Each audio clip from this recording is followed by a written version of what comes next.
Hey, you know what's funny? The moment you build a business that you're like super proud of, like you have, 2K and above subscribers, you built it within a couple of months, and suddenly you come to conclusion like, heck, I need to delete like 90% of it. If you are in that stage, you probably know what I'm talking about. If you haven't been through it, I'm gonna tell you the reason why I did that.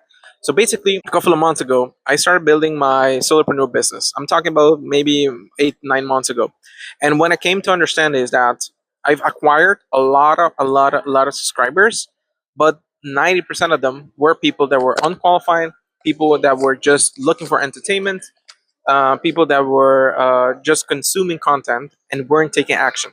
Okay, so I came to the decision of either I keep this audience and just use it to show off that I have a newsletter, blah, blah, blah, or I purge the newsletter and delete 90% of it in order for me to build a real business where I'm focusing on a very small segment of the market, meaning 10% of the audience, but I'm focusing on a group of audience that I can truly help, that truly wants to build stuff, and that is serious about the solopreneur business online.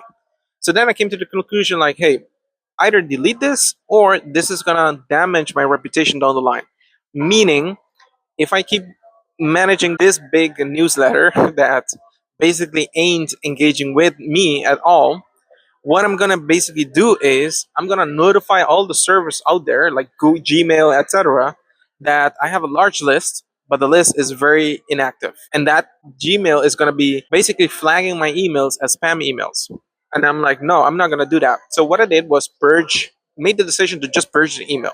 So I was left with 10% of the email list, where only the people I stayed with, about 100, are the people that have the income, are building, and are serious about growing their solopreneur business in a way that is automation based. All right, not even AI based. I'm talking automation based, meaning building automations for them to grow their audiences so that they can simply monitor the business rather than working in the business. Okay, so within that idea, I did that, and I started simplifying everything that had to do with the business, meaning every automation I try to simplify it, I try to automate it, and I try to optimize it in order for it to produce more income, more results, and become more intimate with the leads in this case, or the clients that's going through it. Okay, now with the leads, I'm talking about people that were just reading the newsletter, now they're engaging, now they're replying, now they're giving the call to action a reply with a CTA, because now they want to be part of the project, they want to be part of the whatever I'm building. So if you are trying to do the same, the only thing you have to realize is that if you have an email list and you see three quarters of it, 80% of it, etc., or even 60% of it is not engaging, it's not opening, 3 months are going by, they have literally no reaction to whatsoever to your emails, then you simply have to remove them. Now, you can do that in automated fashion, meaning every single month, every single week, etc. Your system is automatically cleaning the process or cleaning your database, or you can do it manually. What I normally try to recommend is that do it automated so that you don't have to care too much about it.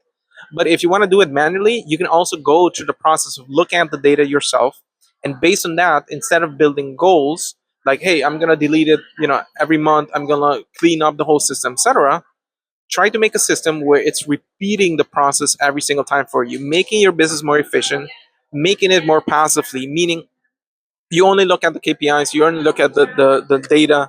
You don't have to be going in manually removing people, clicking on people you want to remove, etc.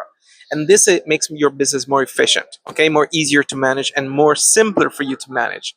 And again, the trap most people have is that they want to do everything, okay. But again, if you want to be more of a solopreneur, you have to start thinking on how you can optimize, how you can systemize, how you can delegate, or how you can eliminate. Okay, it's those four things you have to think about.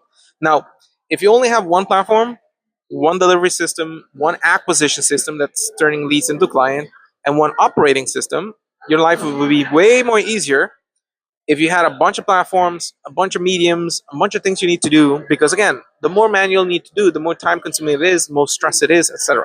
So what I would recommend you is ask yourself this question: what can you do to eliminate, to delegate, to automate, or to simply eliminate from your list, your day to day list, your weekly list of action steps?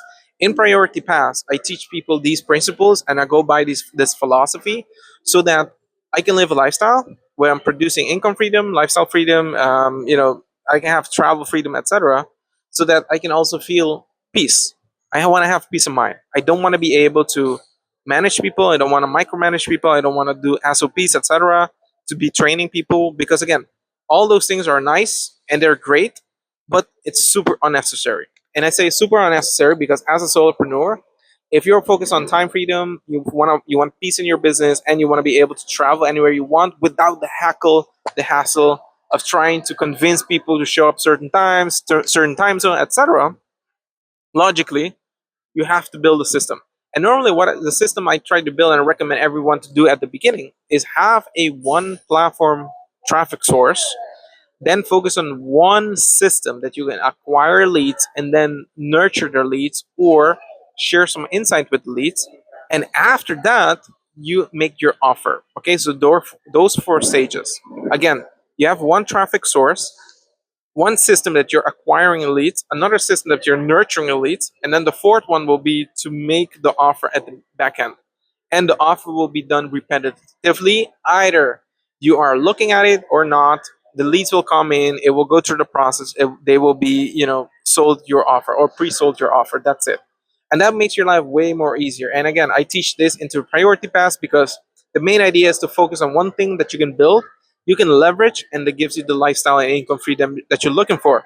And with this idea, I've helped countless people not only make their life easier at delivering their course, delivering their product, delivering their service, selling their idea, selling their skills, but I also help them design the life they want, where they can clock in, clock out, whenever they want, with whomever they want, because they're able to make their own schedule. Now, ideally, if you're working 9 to 5, you don't want to be hire people, you don't want to be learning AI tools, etc. Okay, but if you know how to send an email, if you know how to create a schedule at your 9 to 5, you're more likely able to use Beehive. You're more likely able to open email, set up a couple of emails, etc.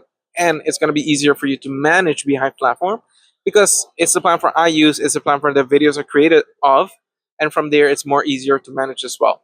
So if you guys want to learn more, I would recommend you check out the link below this video so you can not only see the post for yourself, read through it as well, and look at the systems, but at the same time get an idea of what priority paths stand for as the principles and values, but at the same time the philosophy of building a one system that produces the lifestyle that you want. I'll leave you with this video and I'll look for you in the next one. Take care.